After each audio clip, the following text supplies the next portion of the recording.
সাবেক আইজিপি বেনজির আহমেদের অপরাধ প্রমাণ হলে সরকার তাকে কোনো প্রোটেকশন দেবে না বলে জানিয়েছেন আওয়ামী লীগের সাধারণ সম্পাদক ওবায়দুল কাদের। বলেন, দুর্নীতির ব্যাপারে সরকার জিরো টলারেন্স নীতিতে রয়েছে।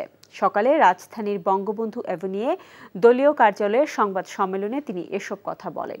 নির্বাচনে ব্যর্থতা এবং আগের মতো বিদেশিদের সমর্থন না পাওয়ায় বিএনপি নেতারা মানসিক চাপে রয়েছেন বলেও মন্তব্য করেন তিনি। মিজান রহমানের রিপোর্ট।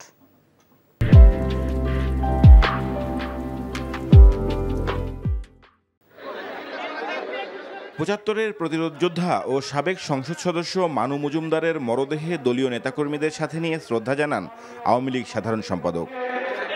পরে দলীয় কার্যালয়ের সংবাদ সম্মেলনে বলেন, দুর্নীতিবাজ ও অপরাধীদের কোনো দল নেই। বিচারে দোষ প্রমাণিত হলে সাবেক আইজিপি ও সেনা প্রধানেরও শাস্তি হবে। অপরাধ করে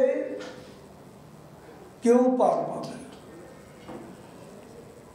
বিচার বিভাগ স্বাধীন, দুদক স্বাধীন।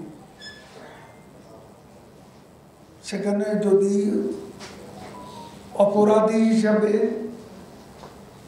সাব্যস্ত হয় কেউ, আমরা তাকে প্রোটেকশন দিতে চাই। তিনি সাবেক আইজিপি হন আর সাবেক সেনাপ্রধান। ওবায়দুল কাদের অভিযোগ করেন, শুধু ক্ষমতায় যেতে বিএনপি নেতারা দূরদেশের প্রভুদের দিকে তাকিয়ে রয়েছে। আগের মতো তাদের সমর্থন না পেয়ে সরকারের বিরুদ্ধে দলটির নেতারা মিথ্যাচার করছে বলেও অভিযোগ তার। মির্জা ফখরুল তো প্রতিদিনই অনেক কথা বলেন।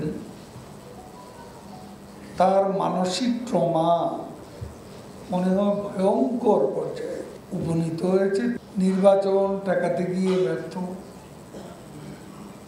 গণ অভ্যুত্থান করে সরকার হটানোর আন্দোলনে এখন তাদের এদিকেও নেই ওদিকেও নেই। বন্ধুরাও আগের মতো এসে তাদেরকে উৎসাহিত করে না। যুক্তরাষ্ট্র, অস্ট্রেলিয়া সহ পশ্চিমা অনেক দেশ আওয়ামী লীগের সাথে রয়েছে বলেও দাবি করেন তিনি। Mizan Rahman, NTV news, Dhaka.